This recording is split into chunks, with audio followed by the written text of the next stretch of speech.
Hello दोस्तों, आपका स्वागत है हमारे यूट्यूब चैनल सुजानगंज 1001 की जीके जीएस की आज की क्लास में। तो आइए आज हम जानेंगे जीके जीएस के महत्वपूर्ण प्रश्न एवं उनके महत्वपूर्ण टॉपिक। तो आज का पहला टॉपिक हमारा है प्रमुख संस्थान। प्रमुख संस्थान, ठीक, इम्पॉर्टेंट इंस्टीट्यूट्स। जो हमारे भारत में प्रमुख संस्थान हैं उनके बारे में जानते हैं। पहला क्वेश्चन, एमनेस्टी इंटरनेशनल की स्थापना किसके द्वारा की गई? किसकी स्थापना? Amnesty international. एमनेस्टी इंटरनेशनल की स्थापना किसके द्वारा की गई या इसके स्थापक मतलब संस्थापक कौन है? तो इसके संस्थापक कौन है? Peter Benson. कौन है? Peter Benson. ऑप्शन बी सही है। अगला question, international court of justice का हेडक्वार्टर कहाँ स्थित है? अर्थात इंटरनेशनल कोर्ट ऑफ जस्टिस का जो मुख्यालय है वह कहाँ पर स्थित है? तो इंटरनेशनल कोर्ट ऑफ जस्टिस का मुख्यालय द हेग में है। कहाँ पर? The Hague. ऑप्शन सी सही है। अगला क्वेश्चन, विश्व व्यापार संगठन का मुख्यालय कहाँ स्थित है? तो विश्व व्यापार संगठन का मुख्यालय जिनेवा में स्थित है। कहाँ पर? जिनेवा में विश्व व्यापार संगठन। ऑप्शन सी सही है।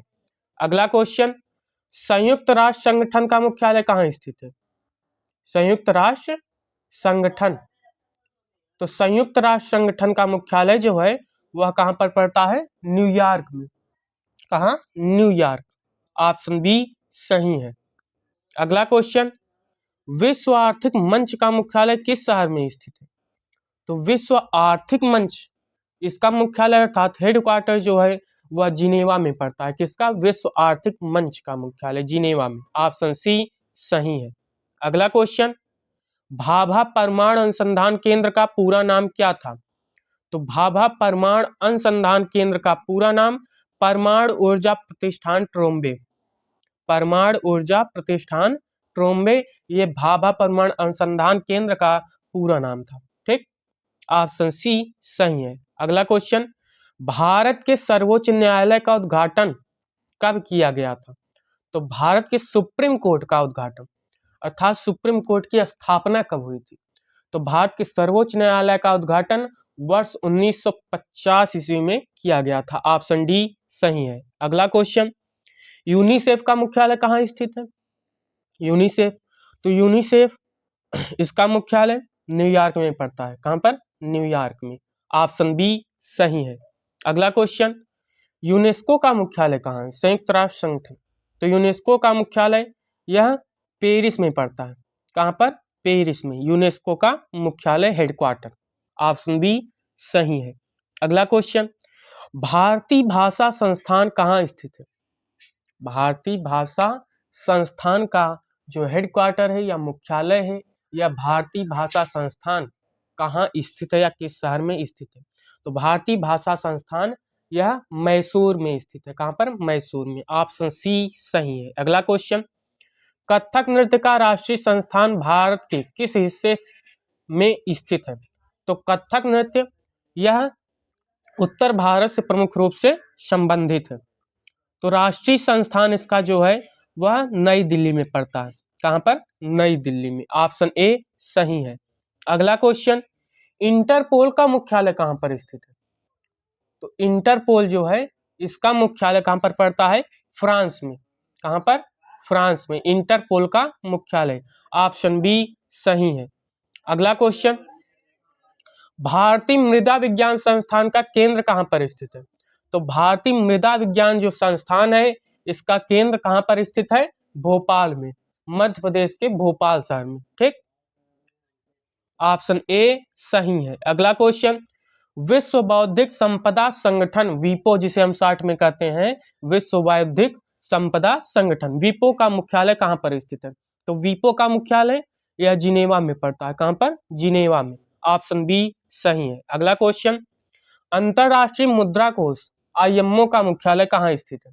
तो अंतरराष्ट्रीय मुद्रा कोष, जिसे हम शॉर्ट में आईएमओ कहते हैं, इसका मुख्यालय लंदन में पड़ता है, ब्रिटेन के लंदन में। ठीक, ऑप्शन बी सही है। अगला क्वेश्चन, तो प्रमुख संस्थान के टॉप 15 क्वेश्चन समाप्त हुए।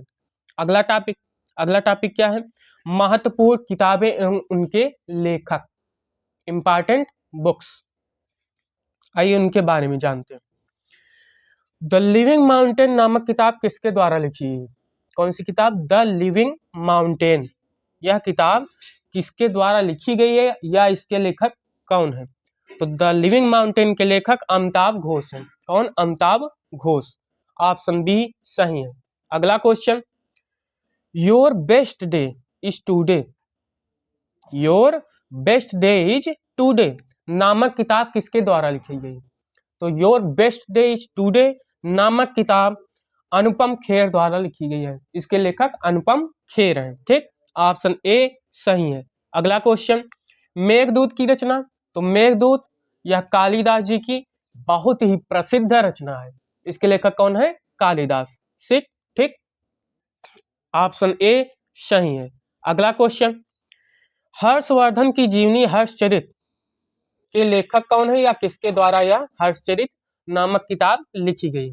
तो हर्षवर्धन की जीवनी का क्या नाम है? हर्षचरित, जो कि बाणभट्ट द्वारा लिखी गई है। ऑप्शन बी सही है। अगला क्वेश्चन, किताब उल हिंद नामक किताब के लेखक कौन है? तो किताब उल हिंद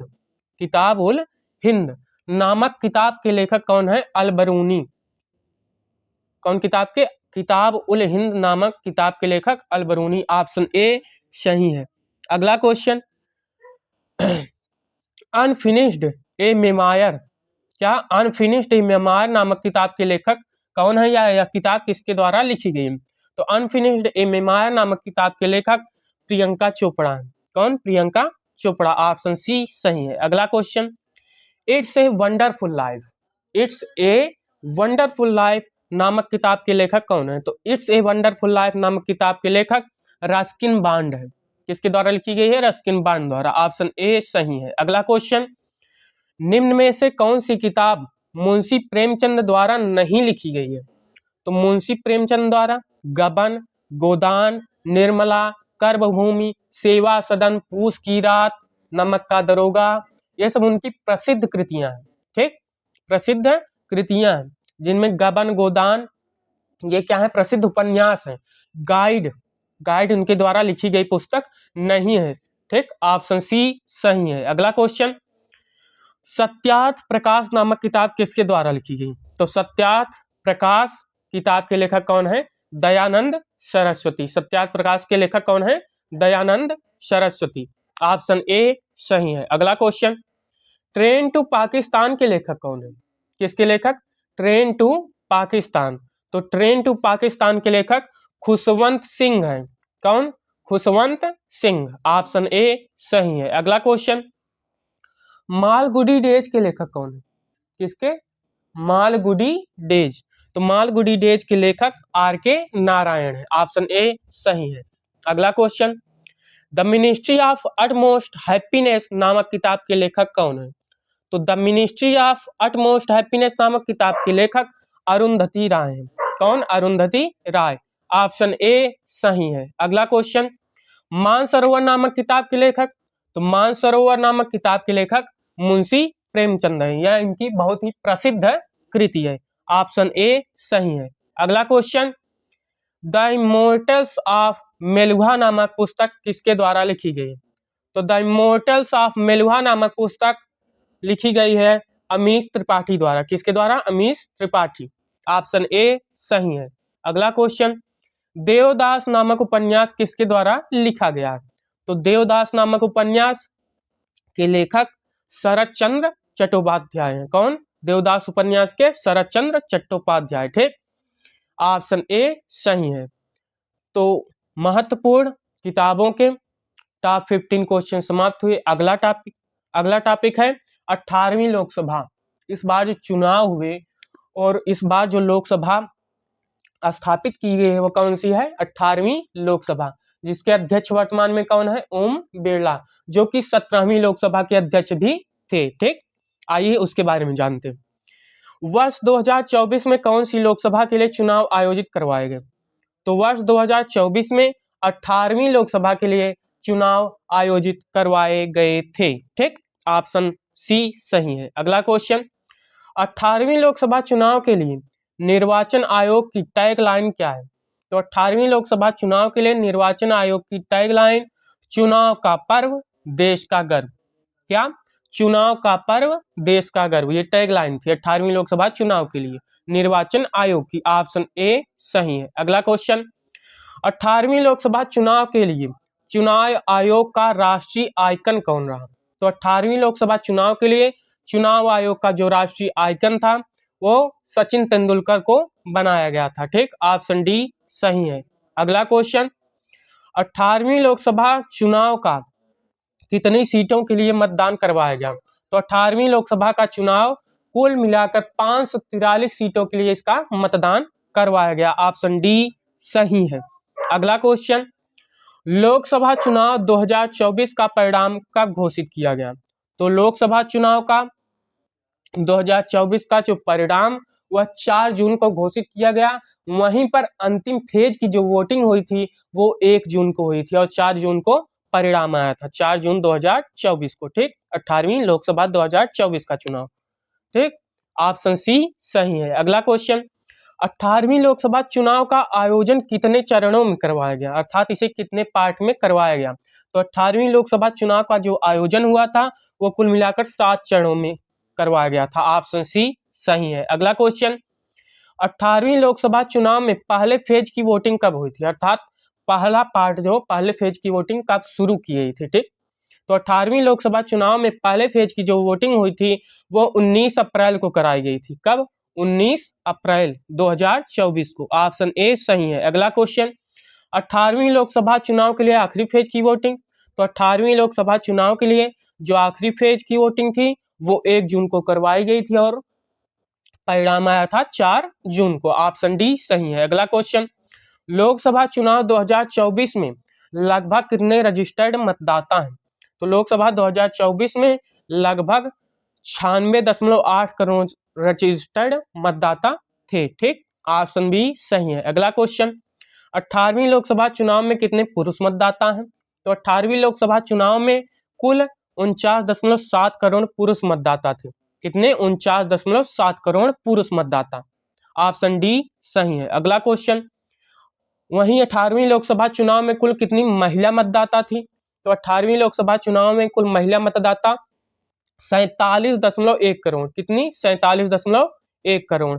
ऑप्शन सी सही है। अगला क्वेश्चन, भारत में आदर्श आचार संहिता कब तक लागू रहती है? तो भारत में जो आदर्श आचार संहिता है वह चुनाव के परिणाम घोषित होने तक लागू रहती है, जब तक चुनाव का परिणाम अर्थात रिजल्ट घोषित नहीं हो जाता। ऑप्शन ए सही है। अगला क्वेश्चन, भारत में आदर्श आचार संहिता कब लागू की जाती है? तो भारत में आदर्श आचार संहिता यह चुनावी घोषणा के बाद लागू की जाती, चुनावी घोषणा के बाद। ठीक, ऑप्शन बी सही है। अगला क्वेश्चन, 17वीं लोकसभा का कार्यकाल कब खत्म होगा? तो 17वीं लोकसभा का कार्यकाल जो है वह 16 जून 2024 को समाप्त हो जाएगा। ठीक, ऑप्शन डी सही है। अगला क्वेश्चन, 18वीं लोकसभा के पहले चरण का चुनाव कितनी सीटों पर करवाया गया था? तो 18वें लोकसभा चुनाव की जो पहले फेज की वोटिंग हुई थी 19 अप्रैल को हुई थी। उस दिन पहले फेज के अंतर्गत कुल मिलाकर 102 सीटों पर चुनाव अर्थात मतदान करवाया गया। ऑप्शन सी सही है। तो 18वीं लोकसभा के जो इम्पोर्टेंट एमसीक्यूज थे, टॉप 15 क्वेश्चंस थे, वो यहाँ पर समाप्त हुए। आज के लिए बस इतना ही। हम पुनः कल मिलेंगे जीके जीएस के नए टॉपिक्स एवं उनके महत्वपूर्ण प्रश्नों के साथ। आज के लिए बस इतना ही। धन्यवाद।